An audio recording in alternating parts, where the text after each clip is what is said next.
sekalian, jemaah salat maghrib dan isya yang dimuliakan Allah Subhanahu wa taala. Alhamdulillah, pada malam hari ini seperti biasa malam Sabtu kita manfaatkan, kita isi waktu-waktu kita di masjid yang kita cintai ini, Masjid Nailut Taqwa, yang semoga masjid yang ada di kampung kita ini betul-betul menghantarkan kita atau membawa kita kepada tujuan kehidupan yang mulia, yaitu meraih ketakwaan kepada Allah Subhanahu wa taala. Dan ketakwaan itu diraih dengan memperbanyak ibadah, memperbanyak ketaatan, memperbanyak sujud salat kepada Allah Subhanahu wa taala.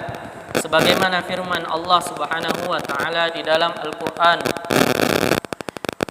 Ya ayuhan nas, u'budu rabbakumul ladzi khalaqakum walladzina min qablikum la'allakum tattaqun. Dalam surah Al-Baqarah, Allah Subhanahu wa taala mengajarkan kepada kita bahwasanya, wahai sekalian manusia, siapapun itu, dan kita sadar kita ini adalah makhluk Allah Subhanahu wa taala yang diciptakan tidak lain dan tidak bukan untuk tunduk kepada Allah. Kenapa kita harus tunduk kepada Allah? Kenapa kita harus jalankan perintahnya? Kenapa kita harus tinggalkan apa yang Dia larang? Walaupun apa yang dilarang itu kadang menarik hati kita atau menarik dalam pandangan mata kita. Karena kita sadar betul bahwasanya kita ini adalah hamba. Kita ini adalah makhluk yang diciptakan oleh Allah Subhanahu wa taala. Kita sadar bahwasanya tidak ada daya dan upaya kecuali itu kehendak Allah Subhanahu wa taala. Ketika Allah mengatakan sehat, kita sehat. Tapi ketika Allah mengatakan sakit, kita tidak bisa berbuat apa-apa. Bahkan mungkin kita mendatangkan dokter yang paling hebat. Sebelum Allah mengatakan sembuh, maka kita tidak akan sembuh. Allah mengatakan sudah tiba waktunya, maka sudah kita dipanggil oleh Allah Subhanahu wa taala. Kita sadar betul itu, bahwasanya kita ini hamba Allah dan diperintahkan untuk tunduk kepada Allah. Dan kalau kita bayangkan, renungkan segala kenikmatan yang kita rasakan sampai sekarang ini, dengan umur kita yang mungkin bermacam-macam, di sini ada yang 20, ada yang 30, ada yang 40, mungkin ada yang sampai 60 dan 70. Kalau mau dihitung semua kenikmatan itu, maka kita tidak mungkin akan bisa membayarnya dengan harta-harta yang kita miliki. Tidak bisa dibayar dengan, atau tidak bisa dinilai dengan kekayaan yang kita miliki. Maka Allah tidak menuntut untuk kita bayar. Untuk apa? Cukup laksanakan perintahnya. Dari 24 jam yang diberikan oleh Allah Subhanahu wa taala kepada kita dalam satu hari, kita cuma diminta untuk sholat 5 kali dalam sehari. Dan sholat ini juga sebenarnya bukan untuk Allah, atau ibadah-ibadah yang kita lakukan itu bukan maksudnya Allah akan terangkat derajatnya, atau Allah akan puas, atau Allah akan apa, tidak. Segala kebaikan yang kita lakukan, amal soleh yang kita kerjakan itu kembalinya kepada diri kita sendiri. Dalam surat Al-Isra Allah mengatakan, In ahsantum li anfusikum wa in asa'tum falaha.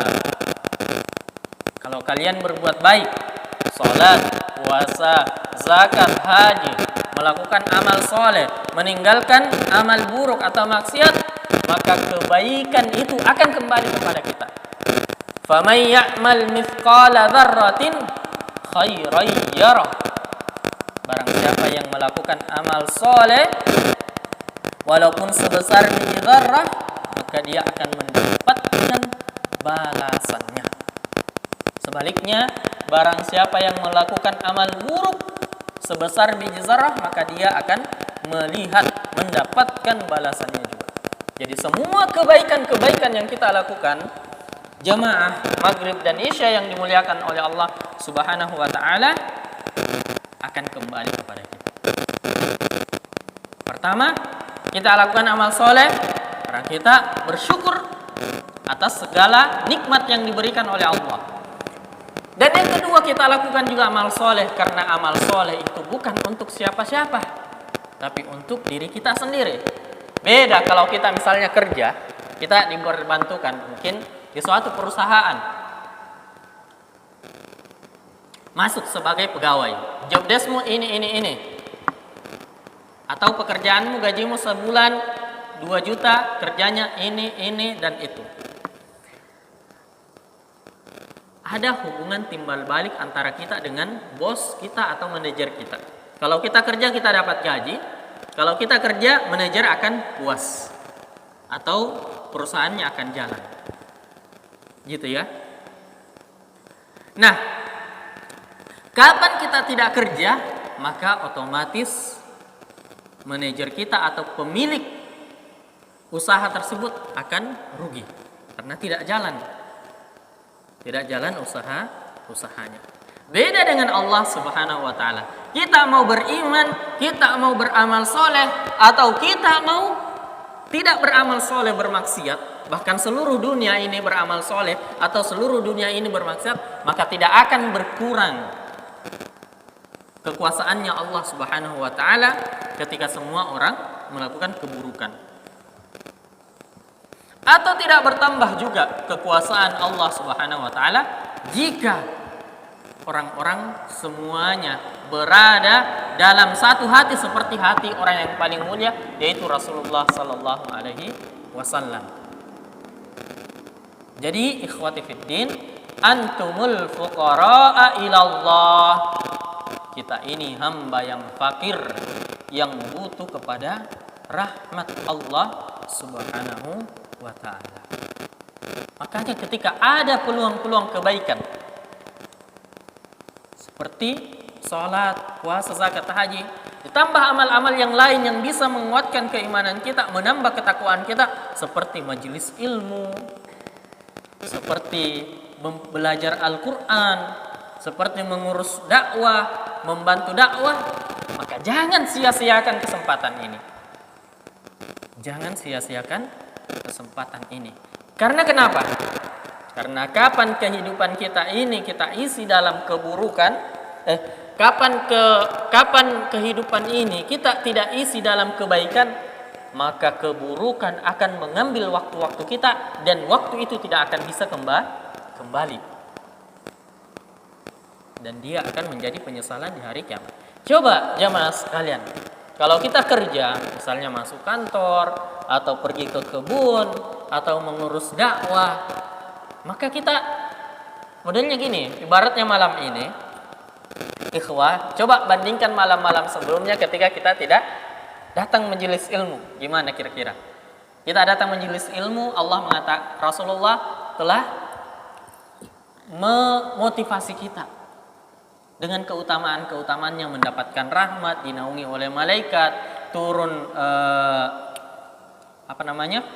ketenangan, kasih sayang, kemudian disebutkan nama-nama Allah, kemudian kita duduk melembutkan hati kita, menambah keimanan kita, kemudian jalan menuju surga, dapat pahala yang besar dibanding malam-malam sebelumnya yang antara maghrib dengan isya. Mungkin kadang kita tidak ikut majelis ilmu.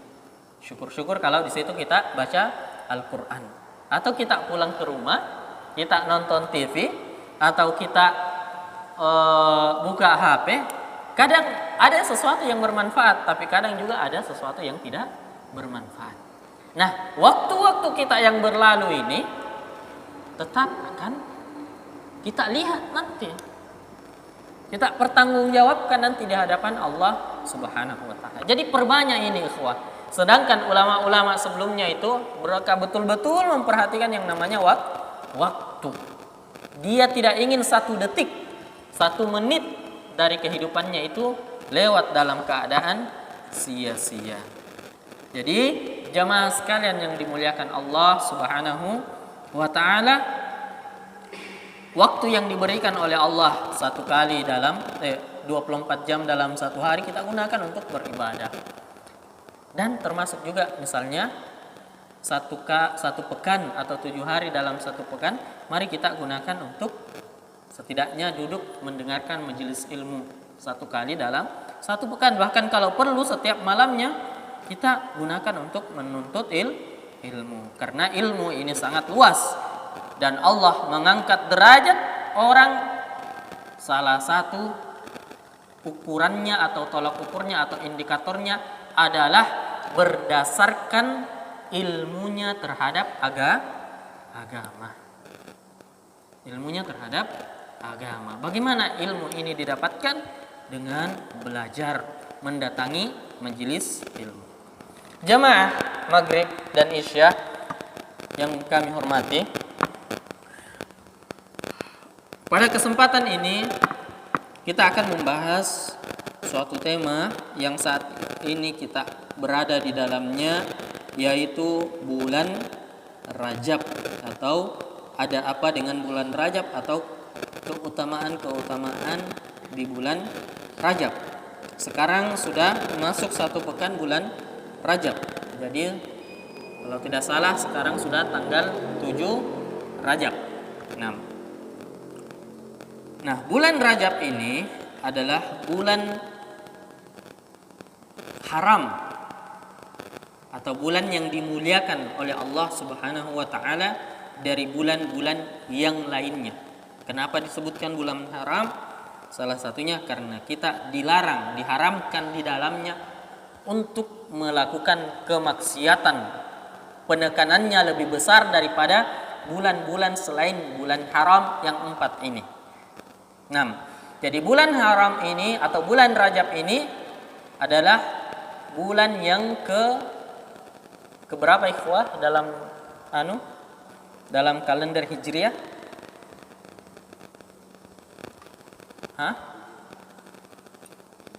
7 atau 8? Nah, Muharram, Safar, Rabiul Awal, Rabiul Tsani, Jumadil Ula, Jumadil Akhir, Rajab, Sya'ban.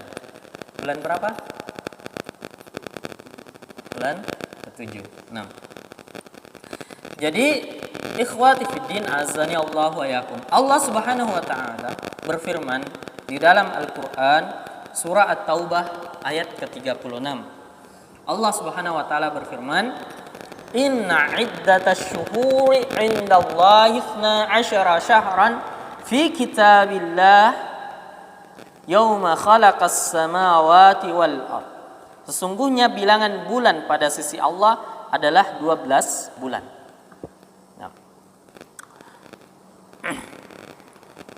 Kemudian dan Allah Subhanahu dalam ketetapan Allah di waktu menciptakan langit dan bumi. Di antaranya ada 4 bulan haram. Dzalika dinul qayyim, itulah ketetapan atau agama yang lurus. Fala tadhlimu fihinna anfusakum. Dan penekanannya di sini di bulan Rajab, ikhwah, jangan kalian menzolimi diri kalian pada bulan tersebut. Jangan kalian menzolimi diri kalian pada bulan tersebut. Nah, di sini ikhwati fiddin azani Allahu wa yakum, Allah Subhanahu wa taala menciptakan seluruh alam semesta. Ada manusia, ada jin, kemudian ada tumbuhan, ada hewan. Dan dari makhluk-makhluk ini Allah Subhanahu wa taala tinggikan derajatnya atau lebihkan daripada makhluk yang lainnya. Contohnya mungkin manusia atau malaikat.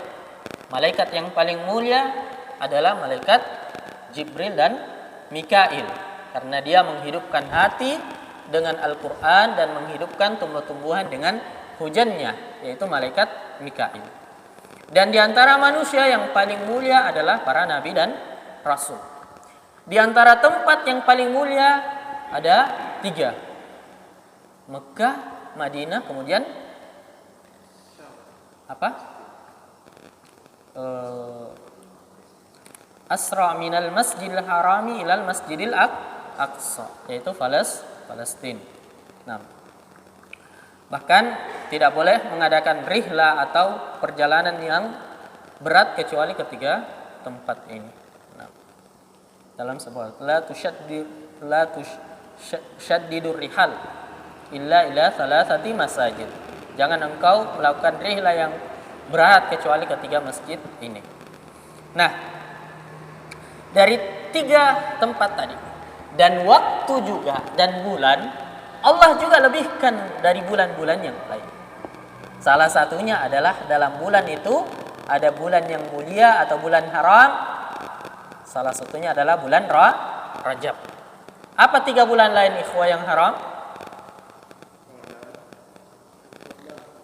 Zulqa'dah, Zulhijjah, kemudian Rajab, Zulqa'dah, Zulhijjah, kemudian Muharram. Nah, jadi bulan haram yang kita dilarang, salah satunya adalah dilarang untuk berperang di dalamnya adalah bulan-bulan haram ini. Sedangkan perang Badar itu terjadi di bulan apa ikhwah? Saat sahabat lagi berpuasa di bulan Ramadan. Nah, walaupun khilaf di kalangan ulama apa hukumnya berperang di bulan haram. Jadi tadi bulan haram itu ada 4. Yang pertama Rajab, kemudian berurutan Zulqa'dah, kemudian Zulhijjah, kemudian Muharram. Nah, jadi Muharram itu awal bulan, ibaratnya bulan Rajab itu bulan 7, kemudian bulan 11 Zulqa'dah, bulan 12 Zulhijjah, bulan 1 Muharram. Nah, ini adalah bulan yang kita diharamkan di dalamnya atau bulan yang dimuliakan oleh Allah Subhanahu wa taala. Dan ini sesuai dengan athar Rasulullah sallallahu alaihi wasallam, wa rabbuka, atau dalam Al-Qur'an, wa rabbuka yakhluqu ma yasha'u wa yakhtar. Allah itu yang menciptakan sesuatu atau menciptakan hambanya, makhluknya, dan dia juga yang memilih. Misalnya dalam hari apa yang paling mulia di antara 7 hari? Hari Jumat, dan dia adalah pemimpin atau penghulu daripada hari-hari yang lainnya. Jamaah maghrib dan isya yang dimuliakan Allah Subhanahu wa taala. Lanjut, dalam sebuah hadis yang disebutkan oleh Abu Bakrah, Rasulullah sallallahu alaihi wasallam bersabda, "Az-zamanu kadistadara kahayatihi yauma khalaqas samawati wal ard." Setahun berputar sebagaimana keadaannya sejak Allah menciptakan langit dan bumi. As-sanatu ithna asyara syahran. 1 tahun itu ada 12 bulan. Ini kita belajar dari SD. Minha arba'atun hurum. Dan di dalamnya ada 4 bulan yang haram atau suci. Thalathatun mutawaliyatun Dzulqa'dah wa Dzulhijjah wa Muharram. 3 bulan yang berturut-turut, Dzulqa'dah, Dzulhijjah dan Muharram. Wa Rajab mudaral ladzi baina Jumada wa Sya'ban. Dan Rajab itu berada di antara Jumadil akhir atau dan Sya'ban. Berada di antara bulan Jumadil akhir dan Sya'ban. Nah, kenapa bulan Rajab itu kita di dalamnya atau disebutkan sebagai bulan haram? Nah,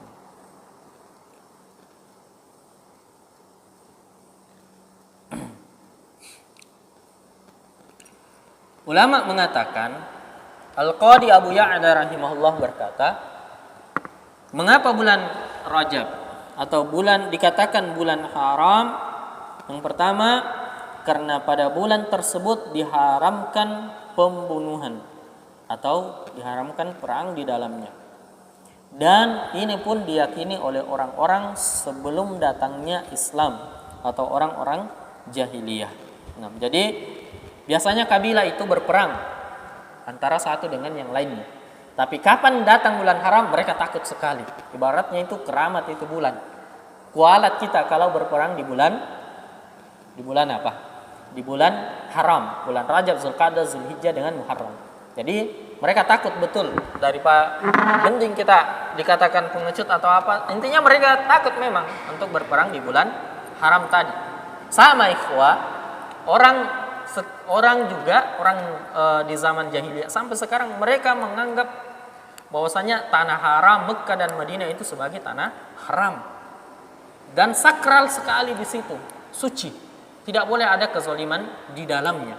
Kapan kita melakukan kezaliman di dalamnya, maka otomatis kita akan mendapatkan kualat. Ini juga kadang orang tua ya, ada keyakinannya orang tua, jangan pergi ke situ, nanti kamu ini, jangan kerjakan ini, nanti kamu ini. Dan itu sudah jadi akidah. Nah, salah satu hikmahnya ikhwah, disebutkan dalam surah Al-Fil, ada tentara yang ingin menghancurkan Ka'bah pada waktu itu di kota Mekah. Siapa dia? Raja siapa? Raja Abraha dari Yaman. Kemudian dia mengutus pasukannya untuk merebut atau merampas ternak-ternaknya orang Mekah pada waktu itu, termasuk kakeknya Rasulullah adalah Abdul Muttalib. Sampai ketika Abdul Muttalib datang kepada Raja Abraha, dia mengatakan bahwasanya ketika datang Abdul Muttalib, dan memang dia ibaratnya raja pada waktu itu, dia datang, kemudian Raja Abraha sangat terpesona dengan penampilannya Abdul Muttalib sampai dia turun dari singgasananya. Tapi apa yang dikatakan oleh Abdul Muttalib? Jangan serang Ka'bah, nanti kau kualat. Apa yang dia bilang? Serahkan domba-domba yang kau sudah curi itu sekitar 200 ekor. Langsung aneh dirasa Abraha.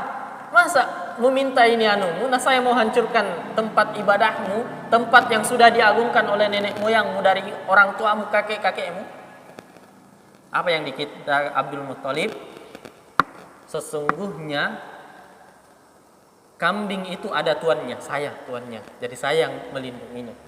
Dan Ka'bah itu ada juga tuannya, dan Tuhannya, pemiliknya juga akan melindunginya, yaitu Allah Subhanahu wa ta'ala. Dan dibuktikan bahwasanya ketika Abraha sudah ingin menghancurkan Ka'bah, apa yang terjadi? Justru dia yang hancur pada akhirnya.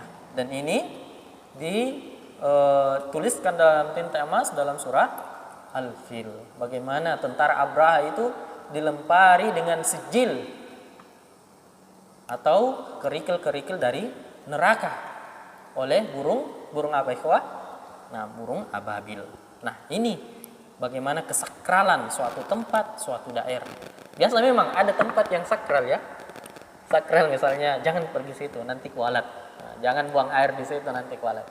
Tapi memang kadang tempat-tempat yang seperti ini karena ada jin di situ. Nah, akhirnya orang menganggap di sini tempat yang keramat. Kalau kita ke situ nanti diganggu. Walaupun sebenarnya kita memang diperintahkan dalam agama jangan asal buang air kencing sembarang. Jangan buang air sembarang, jangan buang air panas sembarang karena bisa jadi ada jin di situ. Jangan tebang pohon sembarang. Misalnya di sekolah biasa ada kesurupan massal. Karena kenapa? Memang di situ tempatnya jin. Dan ada adab-adabnya ketika kita ingin melakukan hal tersebut. Misalnya sebelum kita potong, kita bicara sama pohon tersebut bahwasanya jangan tebang pohon ini. Bahwasanya kami akan tebang pohon ini. Kalau ada yang tinggal di sini silahkan pergi, kemudian baca bismillah. Nah, ini yang diajarkan oleh salah satu ustadz kami, yaitu Ustadz Jahada, ketika dia membawakan seminar tentang ruqyah syariah. Nah, jadi kita yakin bahwasanya ada makhluk yang gaib. Itu yang pertama, bahwasanya bulan haram karena kesakralannya, bahkan sebelum jahiliyah dan setelah jahiliyah orang-orang takut untuk berperang di dalamnya karena dia akan dapat akibatnya atau kualat nantinya. Kemudian yang kedua, kenapa bulan haram disebutkan 4 bulan ini disebutkan bulan haram? Karena di dalam bulan ini larangan untuk berbuat maksiat atau berbuat yang haram lebih ditekankan daripada bulan-bulan yang lainnya. Ibaratnya gini, kalau kita melakukan kemaksiatan di bulan ini, dosanya lebih besar daripada bulan-bulan yang lainnya. Jangan bilang, oh kalau selain bulan haram bisa berdosa. Enggak.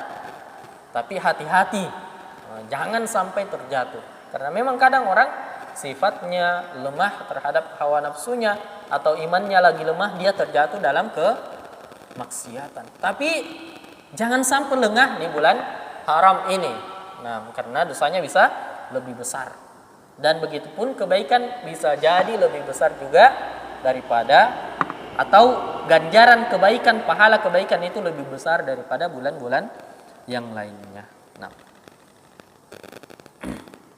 sehingga para salafus soleh di bulan haram ini sebagiannya banyak melakukan puasa di bulan Ramadan, seperti Ibnu Umar, Hasan Al-Basri, Sufyan Ats-Tsauri. Mereka memperbanyak bulan di bulan Rajab ini, walaupun ada yang mengatakan tidak ada kekhususan di bulan Ramadan. Tapi setidaknya puasa-puasa yang disunnahkan di bulan Ramadan, atau puasa-puasa yang disunnahkan di dalamnya, seperti puasa Senin Kamis, itu dilaksanakan.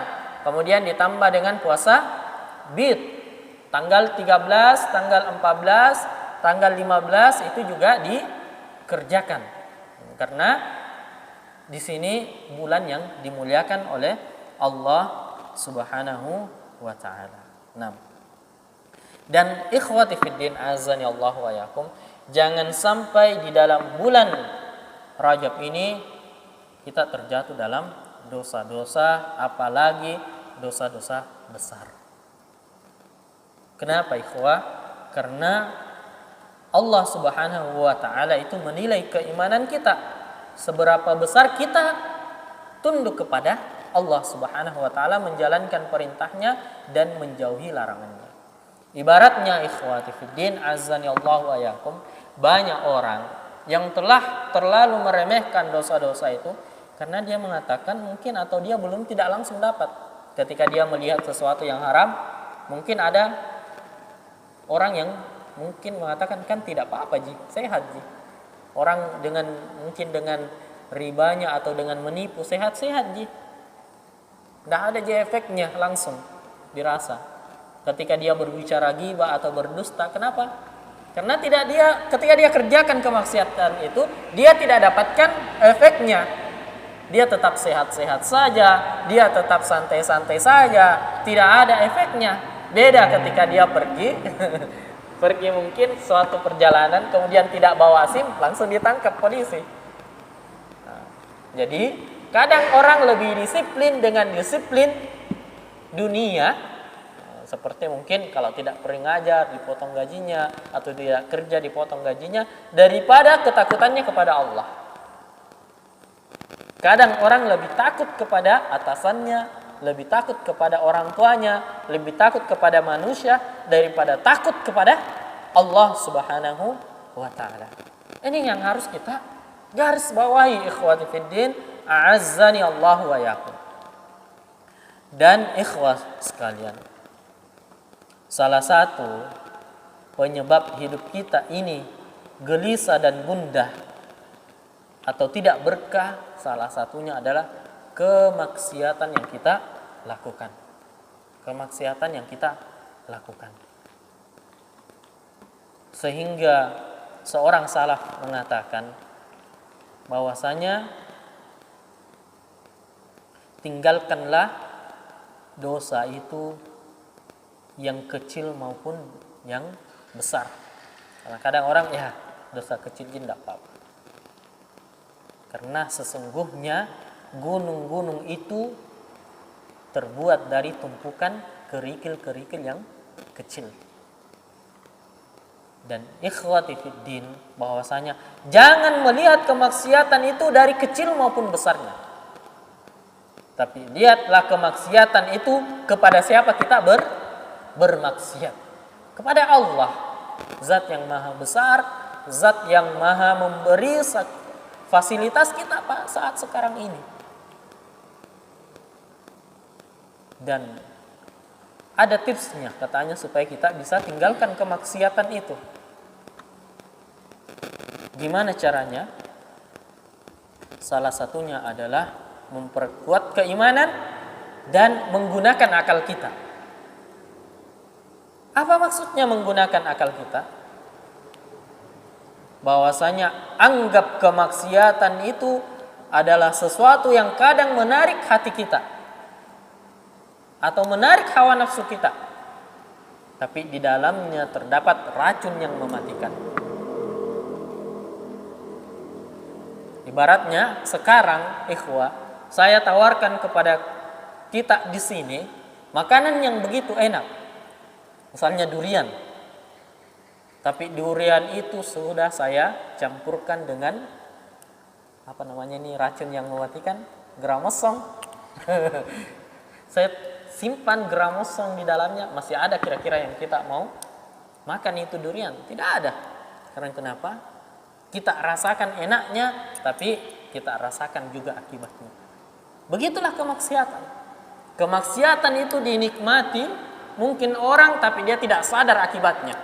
Akibatnya apa, ikhwah? Akibatnya membuat hati kita ini lebih keras, membuat hidup kita ini tidak berkah, membuat kita susah melaksanakan ibadah, membuat kita malas untuk berzikir, membaca Al-Quran.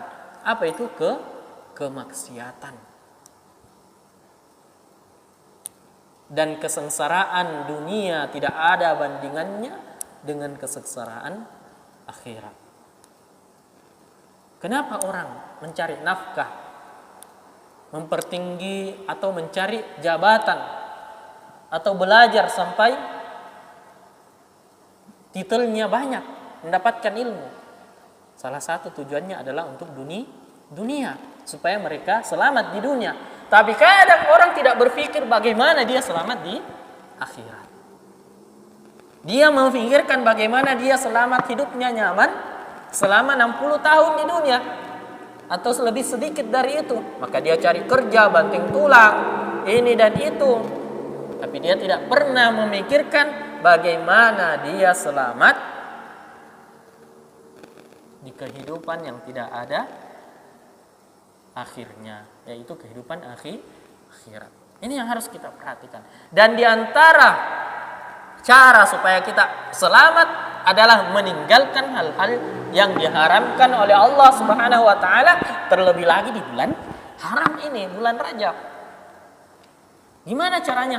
Tahan pandangan kita, tahan pendengaran kita, tahan lisan kita, tahan tubuh kita dari hal-hal yang diharamkan. Sebagaimana disebutkan dalam Al-Qur'an, illal ladzina amanu wa 'amilus shalihati wa tawasaw bil haqqi wa tawasaw bis sabr. Semua orang akan merugi kecuali orang yang beriman, orang yang beramal soleh, orang yang mendakwahkan kebaikan atau kebenaran, dan orang yang mendakwahkan untuk menetapi kesabaran.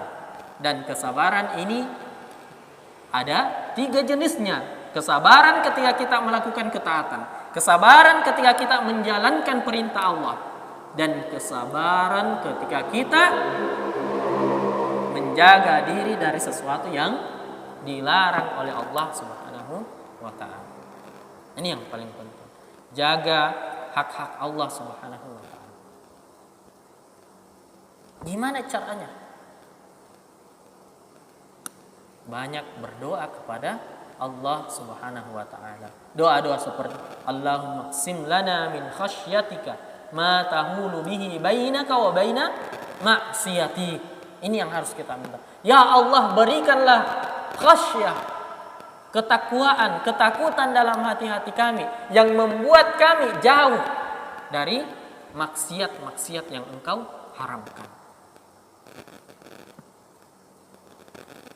Jadi, wala tahsabanna annallaha ghafilan amma ya'maludz zalimin.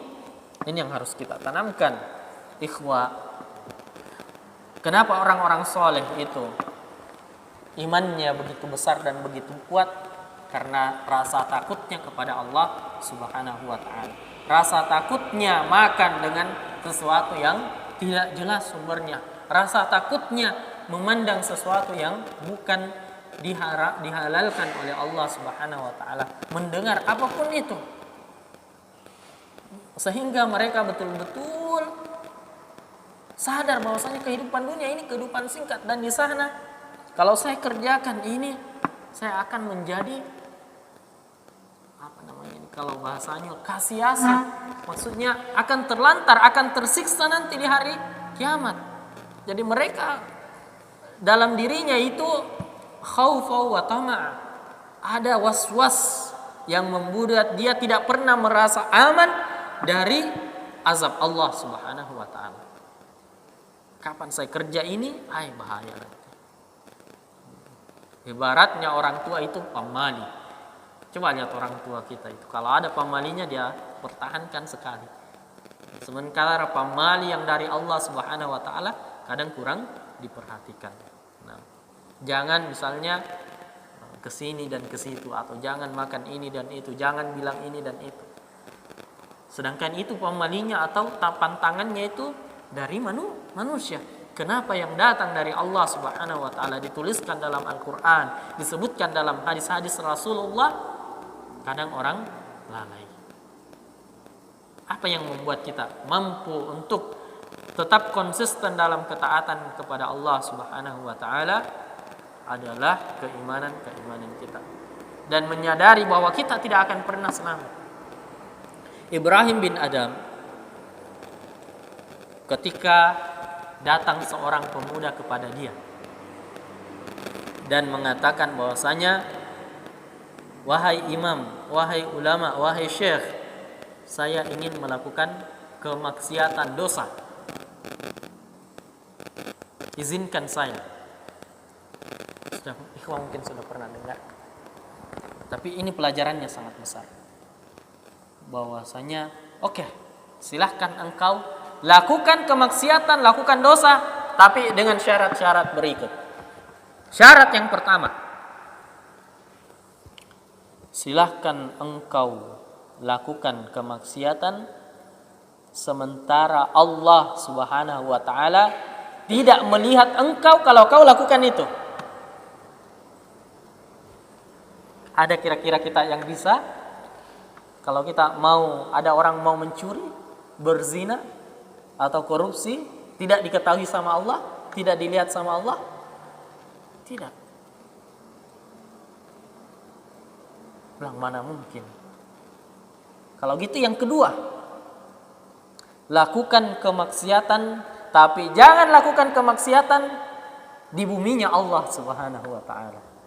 Kemana kita mau pergi, sedangkan ini semua adalah miliknya Allah Subhanahu wa taala. Mustahil. Atau lakukan kemaksiatan tapi jangan makan rezekinya Allah. Kau tahu diri. Allah sudah katakan makan yang baik-baik, tinggalkan yang haram-haram, kerjakan ini, jangan laksanakan ini, silahkan bermaksiat. Tapi tahu diri. Silahkan tinggal di rumah ini, tapi kalau tidak mau ikut aturan di rumah, oke, silahkan keluar. Ibaratnya gitu. Nah, silahkan bermaksiat, tapi jangan makan sedikit pun dari rezeki Allah Subhanahu wa taala. Tidak bisa. Atau gini. Jadi banyak ya disebutkan sama anak muda ini. Lakukan kemaksiatan, tapi ketika engkau lakukan kemaksiatan, atau mungkin sementara mencuri, sementara berzina, tiba-tiba datang malaikat maut, cabut nyawanya, sementara minum-minum.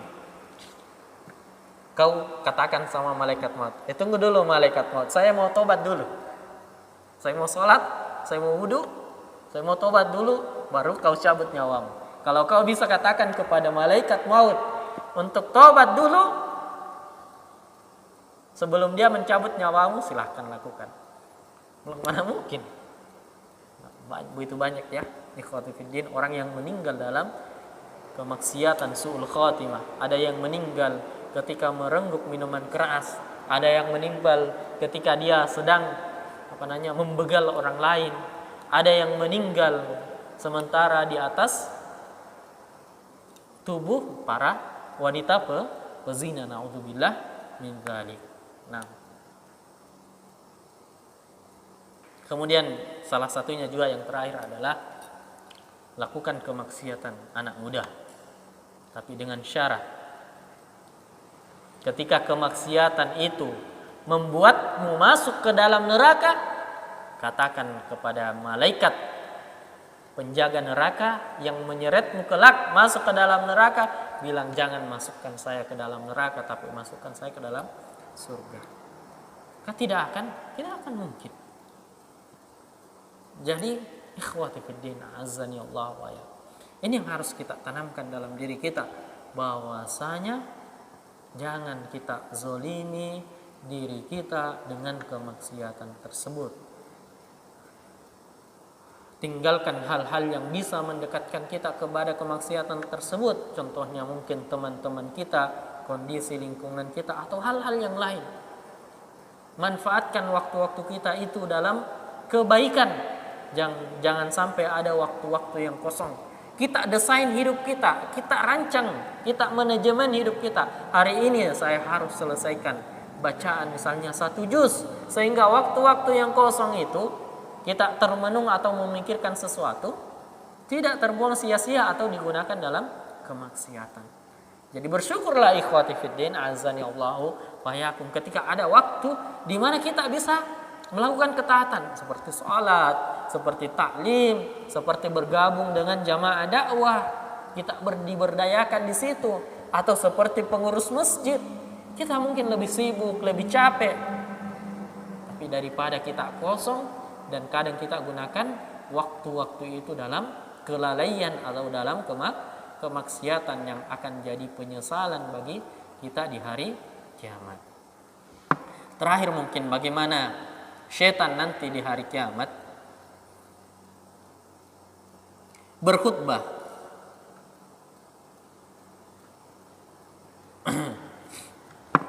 Sampai jam berapa ini?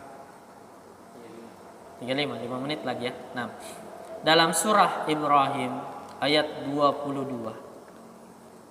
Ikhwah, dan sumber segala kemaksiatan atau keburukan itu adalah dari syaitan dan hawa nafsu.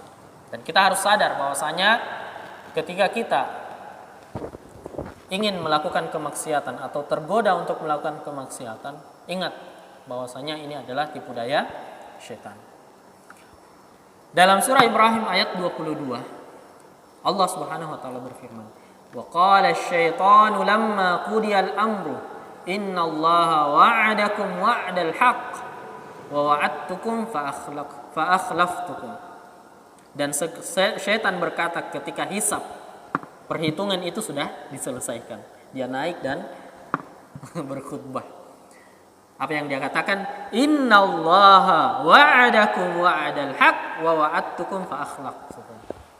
Sesungguhnya Allah menjanjikan kalian dengan janji yang benar, dan saya menjanjikan kalian tapi dengan janji yang dusta atau palsu. Jadi ketika di dunia kita mendengarkan ayat-ayat Al-Qur'an, bahwasanya kalau kita melakukan amal soleh kita akan dapat surga. Kita lakukan ini kita akan dapatkan ini. Sementara syaitan kerja ini. Ada ribanya, ada menipunya, ada ininya. Akhirnya bilang kamu akan sukses, kamu akan ini sehat, kamu coba naik jadi DPR, bayar ini, kamu akan sukses, kamu akan bahagia. Hal-hal yang sifatnya haram. Atau anak muda, pacaran dan lain sebagainya. Iya.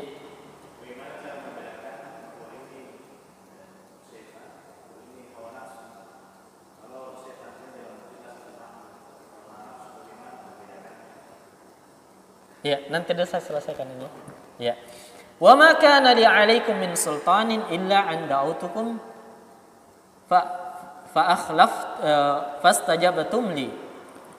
Dan saya sebenarnya tidak ada wewenang, maksudnya tidak ada pengaruh sama kalian, tidak bisa mengontrol kalian, kecuali saya cuman mengiming-iming kalian, mengajak kalian, menipu kalian, mengatakan ini dan itu.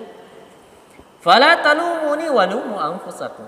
Jadi tidak usah salahkan saya, salahkan diri kalian sendiri.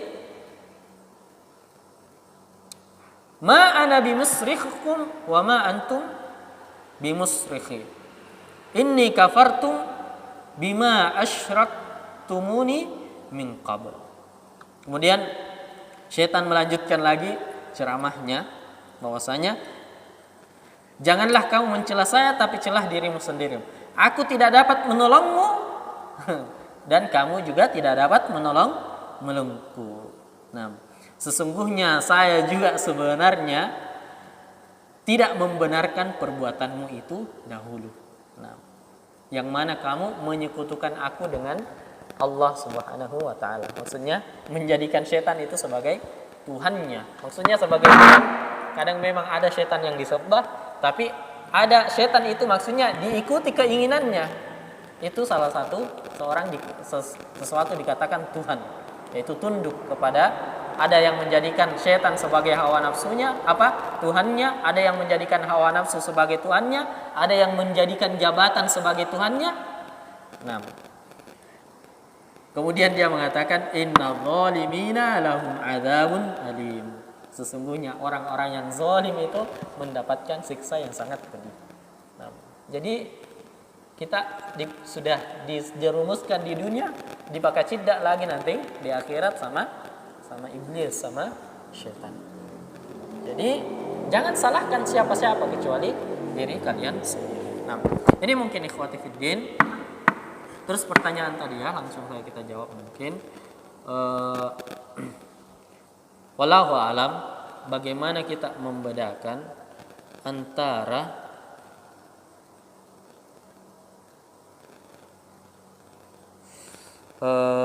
godaan syaitan dan hawa nafsu.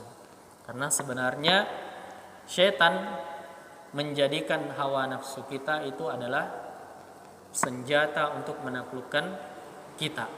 Contohnya kecintaan kita kepada wanita atau perempuan. Dalam hadis disebutkan bahwasanya al-mar'atu aurah. Wanita itu adalah aurat. Wa idza kharajat min baitiha istashrafaha syaitan. Ketika dia sudah keluar dari dalam rumahnya atau keluar rumahnya, maka syaitan menghiasinya sehingga seorang condong kepada dia. Hawa nafsu adalah kecenderungan kepada yang sifatnya duniawi. Sebagaimana disebutkan, zuyyina lin-nasi hubbus syahawati minan nisa'i wal banina wal qanatiril muqantarati minadz zahabi wal fiddah. Dijadikan indah pada hawa nafsu atau pandangan manusia adalah hubbus syahawat, mencintai sesuatu seperti harta, istri, anak, kendaraan, hewan tunggangan, kemudian perniagaan, pertanian. Nah, ini adalah kecintaan kepada hawa nafsu. Kemudian datang syaitan memperindah lagi, mengiming-iming kita, membuat kita sehingga lebih takluk kepada hawa nafsu. Jadi kita sudah punya kecenderungan kepada hawa nafsu, datang kepada hal-hal tadi, datang lagi syaitan membuatnya lebih cenderung ke situ sampai kita lupa kepada Allah. Contohnya ikhwati fiddin, azani Allah wa yakum. Idza dakhala syahrul Ramadan, atau kama qala Rasulullah sallallahu alaihi wasallam, futiha abwabun nar wa ghulikat futihat abwabul jannah wa ghulikat abwabun nar wa suffilatis syayatin. Ketika masuk bulan suci Ramadan, dibuka pintu-pintu surga dan ditutup pintu-pintu neraka. Dan kemudian syaitan-syaitan dibelenggu. Coba kita lihat bulan Ramadan dan sebelum bulan Ramadan, yang mana paling banyak kemaksiatan? Sebelum bulan Ramadan. Kenapa? Karena di situ syaitan dibelenggu. Ada yang mengatakan syaitan-syaitan yang besarnya dibelenggu, sementara yang kecil-kecil masih dibiarkan. Jadi masih ada yang lemah imannya, masih terjatuh dalam dosa dan kemaksiatan.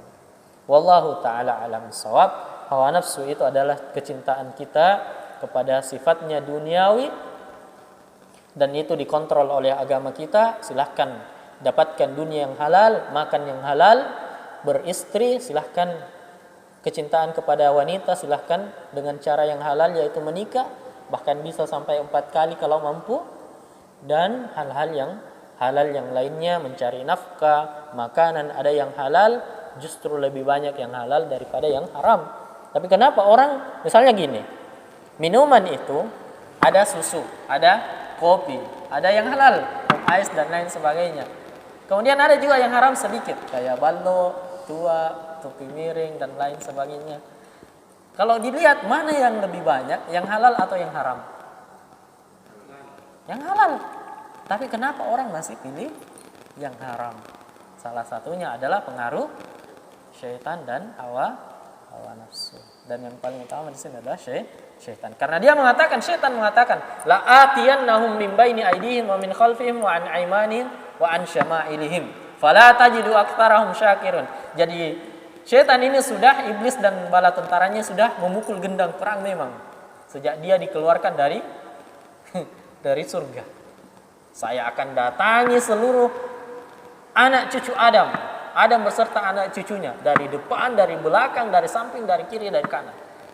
Jadi kenapa kita harus lebih antisipasi? Wah, karena 24 jam waktunya setan itu untuk apa? Untuk menggoda kita dan menaklukkan kita.